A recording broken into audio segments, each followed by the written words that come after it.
अस्सलाम वालेकुम। मैं मोहम्मद सिफ कादरी। माशाल्लाह वाइट और शम का मेला हाथ नहीं लगा सकते क्योंकि टिकटॉक की बहुत सख्त तरीन पॉलिसी हैं। अकाउंट बैन हो रहे हैं, तमाम सबके बैन हो रहे हैं। मुझे भी 2 स्ट्राइक आ चुकी हैं। माशाल्लाह इसका फेस देख लें। शानी भाई खुद ही आगे आ जाओ यार। माशाल्लाह इसके फेस देख लें, उठे शोल्डर है, कंफर्टेबल नहीं खड़ा हुआ चूंकि जगह इसकी हार्ड है, ये खुली मिट्टी में पला हुआ है माशाल्लाह से। और नंबर हमारा 0304 दफा 4444900 आ रहा है। अहमद भाई को दुआएं। अहमद भाई वो भाई हैं जो हमसे 3 मशीनें, तीन मशीन 3 एक्स इनक्यूबेटर की मशीनें इम्पोर्टेड हमसे बाइंग कर चुके हैं।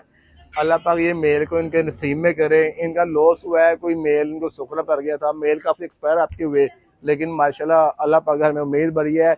ये फीड के बगैर पला हुआ है, इसको हमने फीड वगैरह नहीं डाली हुई। पेपर वाइट के अंदर माशाल्लाह से चेहरा देख लें, शोल्डर देख लें, डाउन टेल के अंदर है और नलियां इसकी पीली हैं। दुआओं में याद रखेगा। जज़ाकल्लाह खैर।